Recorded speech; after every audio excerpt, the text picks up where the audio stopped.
Hi good morning guys.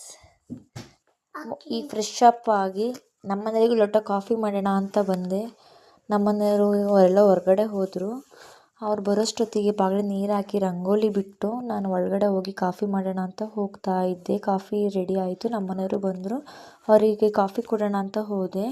ಟಿಫನ್ಗೆ idli ಮಾಡ್ಕೊಂಡಿದ್ದೆ. ನಾನು ನಮ್ಮ ಪಾಪುಗೆ ಇಡ್ಲಿ ಮಾಡಿದ್ದೆ. ಇಡ್ಲಿನ ತಿನ್ನಬೇಕು ಅಷ್ಟೇ, ತಿಂದಿಲ್ಲ. ಇಡ್ಲಿ ಮಾಡೋಕ್ಕೆ ರೆಡಿ ಮಾಡ್ಕೊತಾ ಇದ್ದೆ.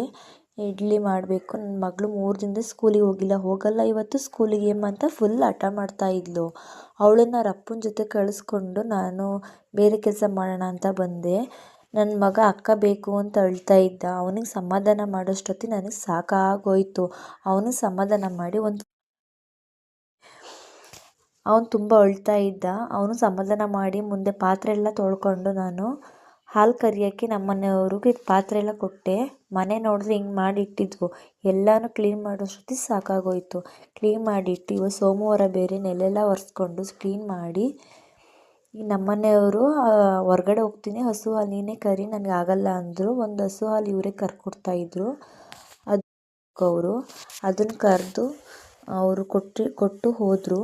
ಪ್ರೇಮಣ್ಣ ಅಂತ ನಮ್ಮ ಕೊಣಗ್ನಳ್ಳಿಯಿಂದ ಬರ್ತಾರೆ. ಅವ್ರಿಗೆ ನಾನು ಹಾಲು ಕೊಟ್ಟೆ. ಹಾಲು ತಗೊಂಡು ಹೋದರು. ಅವ್ರಿಗೆ ಕೊಟ್ಟಾದ್ಮೇಲೆ ನಾನೊಂದು ಫಂಕ್ಷನ್ಗೆ ಹೋಗಬೇಕಿತ್ತು, ರೆಡಿ ಆಗಬೇಕಿತ್ತು. ದನ ಹೊರ್ಗಡೆ ಕಟ್ಟಾಕು ಅಂತ ಹೇಳೋಗಿದ್ರು. ಹೊರ್ಗಡೆ ಕಟ್ಟಾಕಕ್ಕೆ ಅಂತ ಬರ್ತಿದ್ದೆ. ಕಟ್ಟಾಕ್ಬಿಟ್ಟು ಬೇರೆ ಕೆಲಸ ಮಾಡೋಣ ಅಂತ ಹಸು ಕಟ್ಟಾಕ್ತಾ ಇದ್ದೆ. ಹಸು ಏನು ಹೇಳಿದ್ರೆ ಬರ್ತಾನೆ ಇಲ್ಲ. ಹಸು ಕಟ್ಟಾಕಿ ಬೇರೆ ಕೊಟ್ಟಿಗೆ ಹಾಕೋಣ ಅಂತ ಬಂದೆ. ಕೊಟ್ಟಿಗೆ ಫುಲ್ ಗಲೀಜಾಗಿತ್ತು. ಎಲ್ಲನೂ ಕ್ಲೀನ್ ಮಾಡಿ ಸ್ನಾನ ಮಾಡೋಣ ಅಂತ ಎಲ್ಲನೂ ಕ್ಲೀನ್ ಮಾಡ್ತಾ ಇದ್ದೆ. ಕ್ಲೀನ್ ಮಾಡಿ ಒಂದು ಫಂಕ್ಷನ್ ಅಟೆಂಡ್ ಮಾಡಬೇಕಿತ್ತು. ಫಂಕ್ಷನಿಗೆ ಹೋಗಲೇಬೇಕಿತ್ತು. ಟೈಮ್ ಬೇರೆ ಆಗಿತ್ತು, ಹೊರಟು ಬಸ್ ಬೇರೆ ಕಾಯ್ತಾ ಇದ್ದೆ. ನಾನು ಪಕ್ಕದ ಮನೆ ಆಂಟಿ ಹೋಗಿದ್ವಿ. ಊಟ ತುಂಬ ಚೆನ್ನಾಗಿತ್ತು. ನನ್ನ ಮಗ ಮಾತ್ರ ಮಗ ಎಲ್ಲ ಸ್ವೀಟ್ ಮಾಡ್ಕೊಬಿಟ್ಟಿದ್ದ. ಫುಲ್ ಸ್ವೀಟೇ ಮಾಡಿದರು. ಆ ಸ್ವೀಟ್ ತಿಂದ್ಕೊಂಡು ವಾಪಸ್ ನಾವು ಬಂದ್ವಿ. ಬಸ್ ನೋಡಿದ್ರೆ ಕಾಯ್ತಾ ಇದ್ವಿ, ಬಸ್ಸೇ ಸಿಗಲಿಲ್ಲ. ಮಧ್ಯಾಹ್ನ ಬಿಸಿಲು ಬೇರೆ ಕಾಯೋಕ್ಕಾಗ್ತಿರ್ಲಿಲ್ಲ. ನಾನು ಪಕ್ಕದ ಮನೆ ರೇಣುಕಾ ಆಂಟಿ ಅಂತ, ನಾನು ಅವ್ರ ಪಾಪು ತ್ರಿಷಿಕಾ ಅಂತ ಹೋಗಿದ್ವಿ.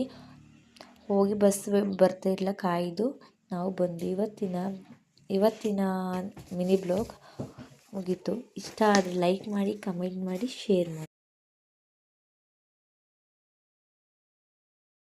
ಕೊಂಡು ಬರ್ತಾ ಇದ್ವಿ. ಬಸ್ ಮಾತ್ರ ಬರಲೇ ಇಲ್ಲ. ಎಷ್ಟೊತ್ತಾದರೂ ನಾವು ಕಾಯೋ ಟೈಮಿಗೆ ಬರಲ್ಲ. ಹಂಗೆ ಆಂಟಿ ಜೊತೆ ವೀಡಿಯೋ ಮಾಡ್ಕೊಂಡು ಟೈಮ್ ಪಾಸ್ ಮಾಡ್ತಾ ಇದ್ದೆ.